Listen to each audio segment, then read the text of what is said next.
Welcome, everybody. Today, we're here with Edd MacKey, who is from Mount Sterling by way of the Bahamas. And he went from designing Lexington's Legacy Trail as a city engineer to running the 140-year-old Opera House, a building that was nearly demolished before he ever set foot in it. Edd, it is a pleasure to have you today. How are you doing?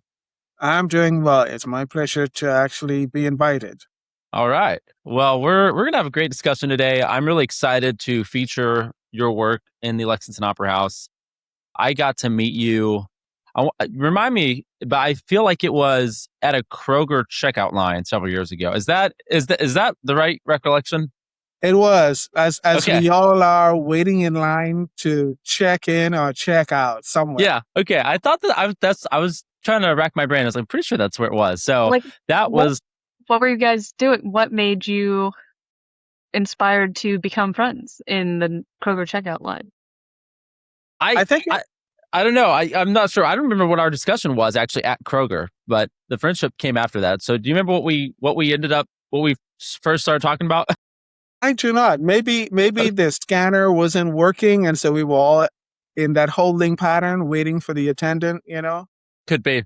Yeah, I have no idea. I just remember we struck up a conversation, and you were part-time at the Opera House then. I don't think you'd actually moved into the full-time position. So we ended up getting coffee, and then one thing led to another, and then you got full-time over there at the Opera House. So it's cool. Yeah, it's been a neat friendship history here the last several years. And so I'm like, Edd would be a cool person to talk to and kind of give us a little bit more insight, especially people here in Lexington, about the significance of the Opera House, what you've done through that. So I'm going to kind of set up a little bit for this start of the conversation, Edd, and we'll kind of like let you take off from there. But the first thing that I think is striking to me, and maybe somebody who doesn't know you that's hearing this, is Edd sounds like an engineer. And why is an engineer in the arts? Because that doesn't seem like a really commonplace thing. So maybe you could talk about, how that happened. How did you go from working in city engineering and doing what you were doing in trails and whatnot, and now getting to the Opera House? I know you were doing both for a time, but those are kind of different things. So, now that you're much more involved in the Opera House and you're running these Broadway touring programming, all the stuff that you're doing now. So give us a little bit of a catch up from how that, situation translated to what you're doing now and why that took place. Yeah. It's interesting with engineering. Engineering is all about design, and everything from the sciences to the cosmos is by design. And there's nothing that we do that we don't interact with that's not designed. And when it comes to the performing arts world, it's another sphere of design, but a little bit more flamboyant. Okay. Yeah. That's great. So they're not quite as disassociated as one might imagine. Okay. Yeah. I love it. So tell me, like, maybe so you've established that they are somewhat similar, what are the greatest differences then between your first work in designing trails, walking and biking, that type of thing, to going full-time in the Opera House? What are maybe some of the greatest anomalies there? Yeah, I think with design work, and I had this wonderful privilege of being an engineering technician at the city with a fabulous group of engineers. We had, we're still friends to this day, many who have gone along and retired. We stay in contact and have lunch like every other month and whatnot. But whereas working in that department was more utilitarian, this in performing arts is really more hands-on with community in terms of its arts field, educational outreach. It's a different level, and it's extremely satisfying. Love it. Yeah, well, it's just like there's just so many depth to that. I guess I didn't realize all of the history that was involved in the Opera House and how long it's been in the community. So, I mean, it opened in the 1880s and then went dark, became a movie theater, and then 1970s was condemned. I mean, it makes me want to go on a ghost adventure quest. Edd, can you confirm or deny? Have you seen any ghosts in the building? I cannot confirm or deny. That's great. But when you walk into the door every day, how present is that history? It totally surrounds you. We had the privilege of having a local historian, an art aficionado, write a book about the Lexington Opera House, covering its history from its opening to today. And there's so much that I thought I knew but didn't, and so much that I've learned. The storied history of this place in this community is just uh, time doesn't allow us to reveal just how much, but we can put it in a capsule. I mean, this building, as it sits now, its original location was at the corner of Broadway and Main Street, where the Hilton now sits, if you can imagine that. Yeah. So what's unique about that is there's a historical marker there right now. Before it was the Opera House, there was a building for assembly that did vaudeville acts and the like. But it was also where Kentucky's first governor was inaugurated, right here in Lexington, in that very building. Huh. Crazy. Yeah. That's wild. What, and like, I'm curious too, like just to mention that it was almost condemned. Well, first of all, I'm like, okay, well, yeah, why wasn't it condemned? What was going on there that there was a resurgence, like a revival of sorts, to keep that from taking place? What's the background on that? Yeah, it's as in most cities with performing arts spaces like this, when talking pictures came around, movies with sound, that changed the playing field for all theaters all across the country. And so most of them really did not survive. Similar with the Opera House. It closed and then it converted to a movie house for a time. And that only went so far because the vibrancy of theaters in Lexington was unbelievable. I think we had like more than half a dozen theaters on Main Yeah. Street. You know, Wow. Okay. of course, the only one that survives now as a place to show movies is, of course, the Kentucky Theater, over 100 years old. But there were many. And so for a time, the previous owners tried to run this as a movie house, and it went on for a time, and then it just failed. It shuttered, and it sat here. And the unique thing is, in your community, when you don't have community partners who actually live here and who are invested in the community, it creates a distance, and it creates an abandonment. And that's what happened with the Lexington Opera House. The owners did not live here. So it was an investment property that had run for a time and it failed and was now shuttered. Their only interest was to sell the property, the land that it sat on. So it was going to be condemned, demolished, and become another parking lot, which was the way of cities across the country back in the day. Older buildings were in what was called like the reconstruction of the 70s. Older buildings were just indiscriminately torn down, to make way for a parking lot and supposed future developments, which didn't happen. Yeah, that's that's really interesting. So, quick question. So today what is your role with the Opera House? Well, it's quite broad, as it's the two levels of areas that I care for. Primarily the building and everything that it encapsulates. And then on top of that, there is the local performing arts community. So in our community, like most American communities, there are ballet groups, there are dance troupes, there are dance academies, and the like. And in our community, we have about 13 of those groups that use the Opera House as its stage. And I want to backtrack a little bit on that, because when this building was saved, it was saved because of the benevolence of local Lexingtonians who lived here, who were invested in this community. And I'm talking UT Young, George and Linda Carey, primarily Linda Carey, and Jim Host. They saw the value of this space and what this space could do for the community at a time when at the time, Rupp Arena was being built at the tune of some $40 million, which was in the 70s, $40 million was real money. Yeah. Back in the day. And so Linda Carey, particularly spearheading that group, got these folks together and said, listen, there's a lot we can do, and not just to save this building, but to invest in our community with this building and invest in local performing arts.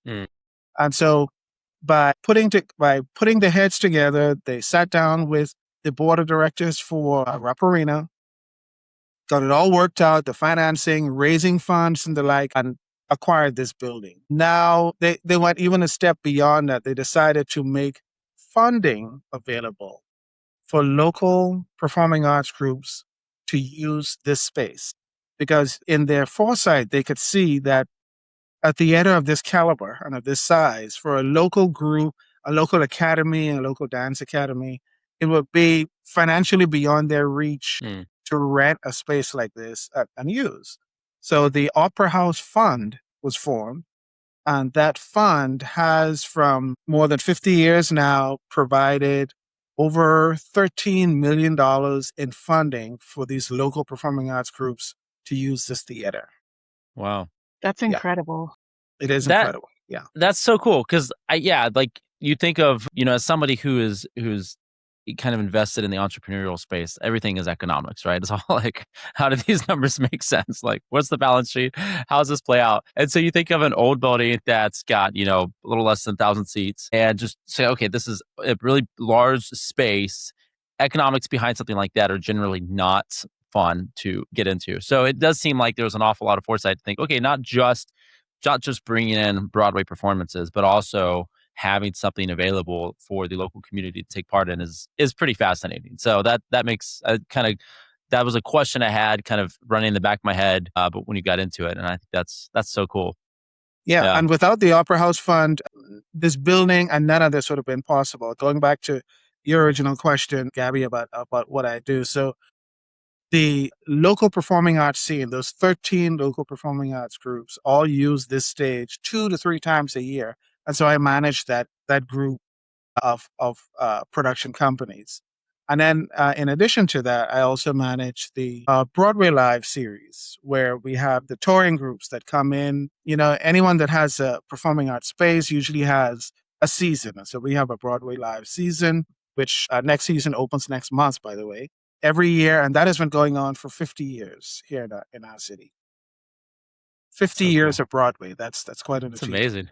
That is. Yeah. And for like a place like Lexington that isn't, a crazy metropolis by any stretch of the imagination, this isn't Chicago or even Cincinnati. Like that's pretty phenomenal of a record for sure. So in managing those two things, the local art scene and this Broadway level production, are there ever times at which you've kind of got to make a pick one over the other if they're looking at the same dates? Is there some conflict there that you've got to reconcile at that piece? That is a good question. And again, going back to the Opera House Fund, they had the foresight to set some parameters as to these two groups, and additional touring groups as to the use of our space.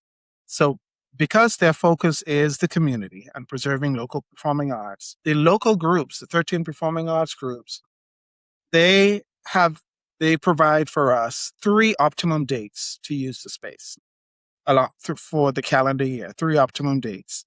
However, we select our Broadway season dates first. And the reason we do that is we're at the mercy of the touring groups. Sure. So these tours, they're coming through Cincinnati, or they're going through Virginia or Indiana. We're not going to invite a Broadway performance to just come and stop in Lexington. Okay. That would be ridiculously expensive. So once we've gotten all of those dates lined up, then the calendar opens to the local performing arts. So that's why they provide us with 3 dates, because each one has 3 optimal times that they can fit into the calendar. And so it also allows us to juggle and fit them in as best we can. And generally that's worked almost perfectly, because just about all of the local groups choose certain periods on the calendar, that same period every year.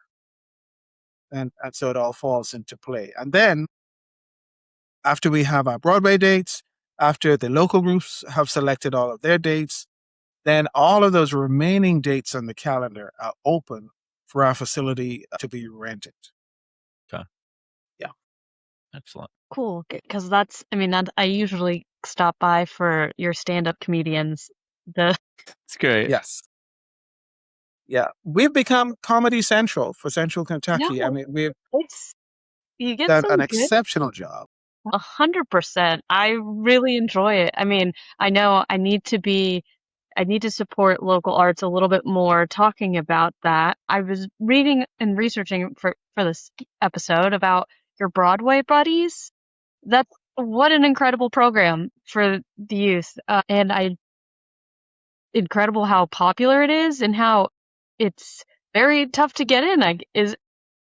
Well, it's an amazing program that is going now into its 13th, 14th year, Broadway Buddies. And it was the brainchild primarily of Linda Carey and my predecessor, previous director of performing arts here, Luann Franklin. And so for these past 13 years, what they've decided to do is really, as a community outreach, go beyond just the person that can afford a Broadway ticket into areas of where there are underserved youth, not just Fayette County, but our surrounding counties. Yeah, surrounding counties. Schools are invited to come to the Opera House and do a couple of things. First of all, they come in before a show and they go through a tour of the theater. They also sit through an educational component about things like theater etiquette. Should you use your phone? Should you take pictures? Should you be talking? That sort of thing. And then they also get to sit with our technical staff and see how things like, how does a spotlight actually work when the beams come on? How does the fog machine work? And how it folds onto the stage, how are props flown in and flown out to create those emerging scenes. So all of that is the Broadway Buddies class that they do about a week before a show. So all of the kids who attend the Broadway Buddies class then are invited back to actually sit and watch a real live Broadway show. Cool. And it's not free. Our donors, this is where the community really comes in. Our patrons who become donors for the Broadway Live series, that additional donation that they provide helps to pay for the tickets for the Broadway Buddies. And on average, we've been accommodating up to, for every season, about 250 kids in to participate in the Buddies program and come back and see a show. 250 kids. It's awesome. That is incredible. And just so that makes the impression that must make in these kids' lives, like that inspiration, like you'll never forget that experience going with your mom, dad, grandma, to your first Broadway show. And they sit in rapt attention because having come to the class, they see when the fog scene appears on stage, they now know how that happened. When a scenery is changed and a set flies in, they know the mechanisms of what's making that happen. So it's really fantastic for them. Just to maybe, like, I know we're talking a lot about the Opera House, but I want to just zoom out for a little bit here because you're sort of at the heart of a lot of things that are related to the art scene in Lexington more broadly, right? So obviously you're doing incredible things at the Opera House, but you're doing stuff with the Lexington Fashion Collaborative, Public Arts Commission, you're doing a number of things. So this might be an antagonistic type of question, is it just your intense overcommitment in all things that aren't related? Or is it all part of the same job? Is it kind of an ecosystem that is subsisted by being involved in all these different pieces at once? Yeah, it is part of one, actually.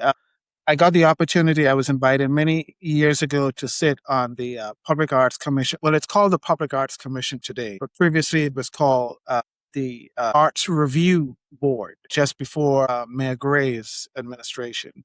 And now it's a Public Arts Commission. And that's an amazing progression because now, like many cities in the U.S., our Public Arts Commission is funded. And it's funded to provide local arts projects throughout the community in all of our neighborhoods within Fayette County. There is funding now available for that. Previously, we were just an approval body. Now we're more than just an approval body, but we fund local arts projects in various segments of the community. Does that include? Excuse me, sorry. Does that include all the murals and stuff? Yes, that does include murals, sculptures, gardens. I mean, the various types of art projects that a neighborhood association may imagine. They can bring those projects to the commission for application for funding. Is that just countywide, just Fayette County, or does that Just touch Fayette County? Yeah. Okay. Very So cool. that works out very well. And then working with the Chamber Music Festival, that's another arm of art, so music, and of course at the Opera House, it's all about music and drama and the like. So that's another arm that I'm working with, and we brought major world-class artists to Lexington to perform chamber music for the benefit of the community. Right now, our new artistic director is Grammy winner Zach Brock, who's a local Lexingtonian as well. So cool. And so we're very, very happy about that. Talking about origin stories, was a great segue. You introduced yourself from being from Mount Sterling, from the way of Bahamas. How does that journey shape who you are today? It does in a very, very interesting way, because it may seem like my country of birth may be a bit far away, but I've found since living in Lexington that there are a lot of connections between Lexington and the Bahamas. And in various ways. I'll give you one example. At Thoroughbred Park, right in the middle of downtown, there are some memorial elements for important persons from the horse industry, from the equestrian industry. And one of those persons honored there is a gentleman by the name of E.P. Taylor. And that name might not ring a bell to anyone. But one day while having coffee from a cup of Commonwealth, I took a stroll through there, and the first monument I saw was for E.P. Taylor. Well, E.P. Taylor happens to be the developer of a real estate property in Nassau, the Bahamas, back in the 50s. No way. But he had a horse farm here in Kentucky. And the interesting thing with that is we decided he was also connected with a horse racing track in Nassau.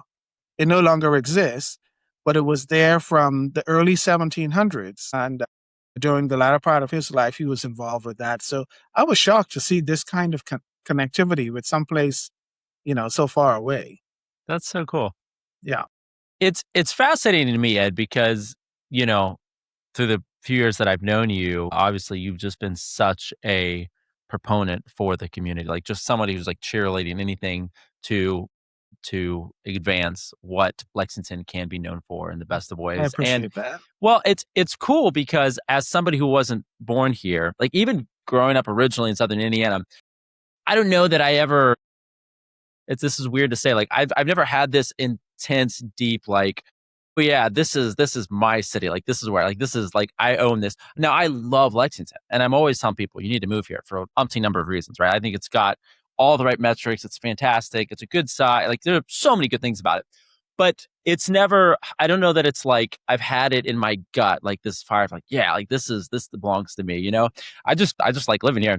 And so it's fascinating to me as somebody like you coming from, Bahamas, Mount Sterling, and then here, you like own this. Like this is your baby, at like a very, very real level. And so it's always just, I don't know, it just fascinates me because I think you do such an incredible job at bringing real meaning to like what it means for something to be culturally significant, right? And why that is important in any community. So I've learned a lot from you for that reason. So I think I think it's cool. And it says a lot about who you are and what you give back. So yeah, well, I truly appreciate that. But I've found though in Lexington, we have a special cosmos, as it were, of people from all over. And it's the network of people, different peoples who live in our city that really makes this city great. I don't think any one individual can pinpoint and say, I've achieved this, or I've achieved that, or whatnot.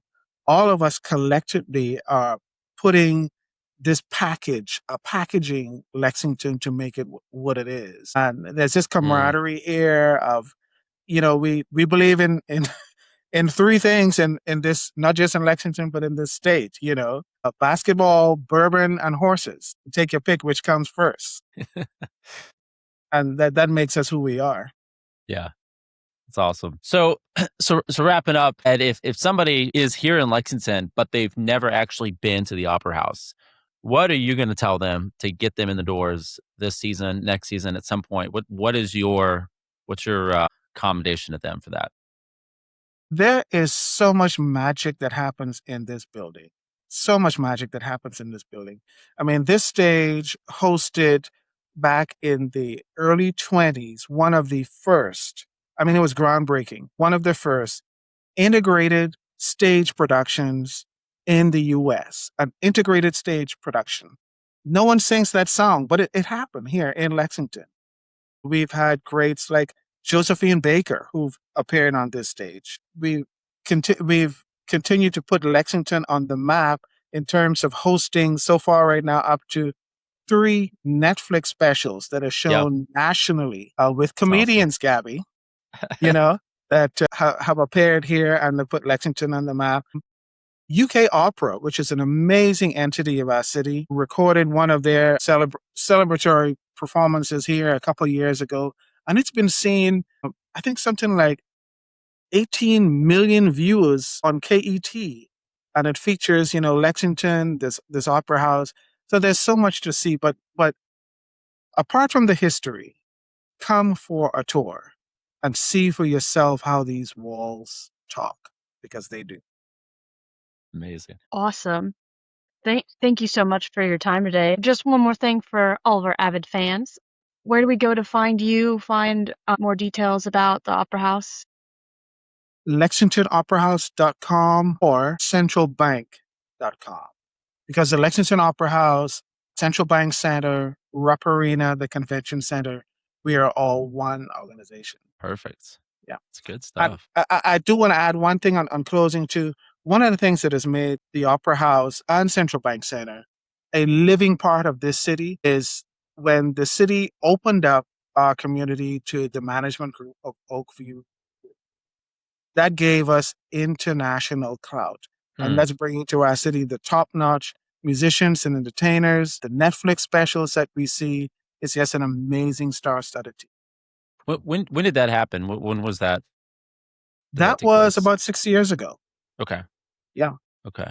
Wow. That's awesome. Too good.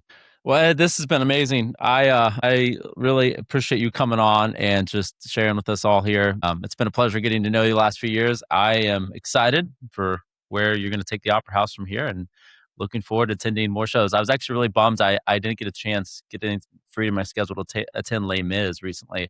I had probably a dozen people that went there and all raved about that show. Like they went on and on and on about it. So I was like, dang it, I was not the one to miss. It was amazing. The Lexington Theater Company, which is a local company, produces top quality Broadway productions. That was their highest grossing production in their history. So cool. Let's go. And for Lexington, that was just phenomenal. So cool. So cool. Awesome. Well, thanks, Ed. I hope you have a great rest of your week, and I look forward to seeing you before too long at another great show at the Opera House. Yes, my friend. Thank you. And thank you, Gabby. Thanks for the invite. Thanks so much, Ed. You bet. Cheers.